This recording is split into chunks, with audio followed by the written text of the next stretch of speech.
बिस्मिल्लाहिर्रहमानिर्रहीम। नाज़रीन अस्सलाम वालेकुम। नाज़रीन आज हम बात करेंगे एक हमारे साथ सब तो पहले तो मैं आपको बता दूं कि एजाज फरूकी साहब मौजूद है, सीनियर साफी है। इनसे चूंकि ये मुसलसल पाकिस्तान की सियासत में एक अजीब जो पर्सनल जिंदगी पर जाना, ये मोहतरमा बेनजीर भट्टो हो, मोहतरमा नुसरत भट्टो हो, या मोहतरमा कलसूम नवाज हो, या मोहतरमा मरियम नवाज साहिबा हो, या उसके बाद अब जो हालिया बुशरा बीबी हों, तो इन पर जो जाती निजी जिंदगी में जाना इनकी और कीचड़ उछालना, ये जो प्रोपेगेंडा करना, इसके हवाले से हम एजाज फरूकी साहब से तजिया लेंगे। क्योंकि देखें आप, इससे पहले मोहतरमा नुसरत भट्टो, उससे पहले मोहतरमा फातिमा जिना, उनके खिलाफ भी ऐसी गलाजत बताई गई, गद्दार है, फलां है। और इसी तरह ही आगे चलते चलते ये सीढ़ी जो है मुसलसल चल रही है, रुक नहीं रही। इसमें चाहे पीटीआई के लोग हों, चाहे मुस्लिम लीग नून के लोग हों, चाहे पीपल्स पार्टी के लोग हों, तमाम लोग। फरूकी साहब आप ये बताएं कि क्या हम कौन सा ऐसा इकदाम किया जाना चाहिए, या कवानीन सख्त होने चाहिए इस पर, क्या होना चाहिए कि ये जो पर्सनल जिंदगी जो है किसी भी, चाहे वो खातून, और अमूमन खातून के बारे में ज्यादा यहाँ पर हमारे सियासी अरदासराई होती है। आप क्या समझते हैं कि ये इसको कैसे बेहतर किया जा सकता है और इस पर कैसे कंट्रोल पाया जा सकता बिस्मिल्लाहिर्रहमानिर्रहीम। सबसे पहले तो ये बात है कि ये कल्चर आज का नहीं, आपने जैसे बताया कि ये बहुत पुराना कल्चर है। जब से ये पाकिस्तान बना तब से ये कल्चर है, लेकिन उस वक्त इसमें इतनी शिद्दत नहीं थी। आज से चंद साल पहले तक भी इसमें कुछ ठहराव था, लेकिन अब पिछले गुज़िश्ता चंद वर्षों में इसमें बहुत शिद्दत आ गई है और हमने अपनी सियासत का रुख किरदार कशी की तरफ मोड़ दिया है। और ना इसमें देखा जाता है, मतलब आपने वो जो उमर डार की वालदा थी उनके साथ जिस तरह सलूक हुआ, और बाकी मुख्तलिफ जब कोई गिरफ्तारियां या ऑपरेशन ऐसे किसी कोई सियासी जमात हो या कोई किसी के खिलाफ हो, तो उसमें भी ये ग्रास रूट लेवल तक ये चीजें आ गई। इसमें सिर्फ वो बड़े नाम जो आपने गिनवाए, मोहतरमा मादरे मिल्लत से लेकर और मरियम नवाज साहबा तक, उनसे नीचे भी जो ग्रास रूट लेवल पे भी जो सियासत, उसमें भी ये चीजें असरअंदाज हो गई। तो अब हमारी सियासत का महवर किरदार कशी ही बन गया है। इसके लिए हमें कानून साजी तो लाजमी होनी चाहिए हुकूमत को, और कानून साज इदारों को ये चाहिए, कानून साज असम्बली है हमारी, तो उनको चाहिए कि इस हवाले से सख्त कानून साजी की जानी चाहिए।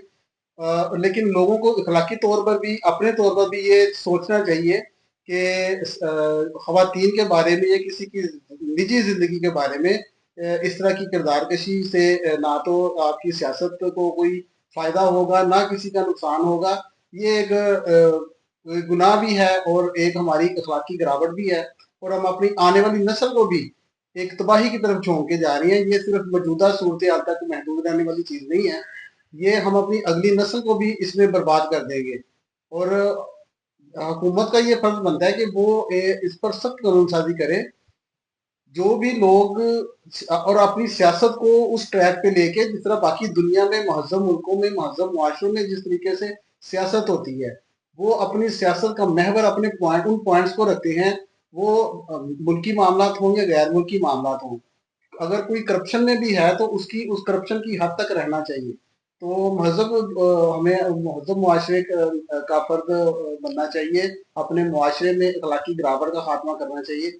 ये इशू टू इशू तो बात आपकी ठीक है, इशू टू इशू सियासत होनी चाहिए। मैं आज की आपको बात बता रहा हूँ, आपके तमाम अखबार के फ्रंट पेजेस पर बुशरा बीबी की जो किरदार कशी वाली खबरें चली हैं, क्या हमारी साफत अब यही रह गई है, यही खबर रह गई है कि वो जादू करती है, वो टूना करती है। इससे पहले मोहतरमा बेनजीर भुट्टो छोटे पड़ते थे वो पीर साहब से, और इसी तरह मरियम नवाज साहिबा के बारे में मशहूर हुआ, स्टील का गिलास पकड़ा हुआ है। क्या हमारी साफत, ये क्या ये गलीज साफत नहीं है, जो जर्द साफत नहीं कहा जाएगा? ये चूंकि साफी जो याद रखे माशरे का चेहरा दिखा रहे होते हैं। ये बिल्कुल बिल्कुल आपने अपने सवाल का खुद ही ये जवाब दे दिया है कि आज बुशरा बीबी की किरदार कशी हो रही है, या एक खास जमात है तहरीक इंसाफ है, उनके हवाले से उनकी खवातीन की, और भी खवातीन है जिनकी किरदार कशी हो रही है। जब पलड़ा भारी होगा तहरीक इंसाफ का, नून लीग या पीपल्स पार्टी, इन जमातों की पे गिरावट आएगी, गिरावट का शिकार जब होंगी ये जमातें, उस वक्त ये सारा सहाफत का जो वो मलबा है उनकी तरफ वो चला जाएगा। फिर वो उनकी किरदार, उन खवातीन की किरदार कशी होगी ना इस वक्त सहाफत हो, आज़ाद सहाफत तो पाकिस्तान में बिल्कुल भी नहीं है, ना हो रही है। चंद साल पहले तक थी। पहले लोग समझते थे कि कुछ किसी ना किसी जमात के लिए लोग काम करते हैं, लेकिन कुछ लोग आज़ाद भी होते थे जो अपनी आवाज़ जो है लोगों तक पहुंचाते थे। लेकिन अब इक्का दुक्का लोग रह गए हैं, उनमें भी इतनी सख्त नहीं है वो सच बोल सकें या आज़ादाना तौर पर कोई तज़किया दे सकें या वो अपनी कोई खबर ऐसी रिपोर्ट कर सकें। जो हुक्म है उसको वो ताबे करते हैं। अब तो जितनी जो जर्नलिज्म है ना वो खत्म हो चुकी है। रेड जर्नलिज्म जो थी, येलो जर्नलिज्म जो थी, वो एक दौर में बहुत बुरी समझी जाती थी। वो एक जो एक जिम्मेदार सहाफ़ी थे वो उसको बहुत बुरा समझते थे, और अब सारा कुछ उस लपेट में आ चुका है। वो एक वो येलो जर्नलिज्म अब एक येलो बैग के अंदर उन्होंने डाल दी है सारी जर्नलिज्म।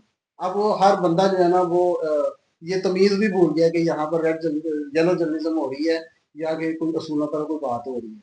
बहुत शुक्रिया फरूकी साहब आपका।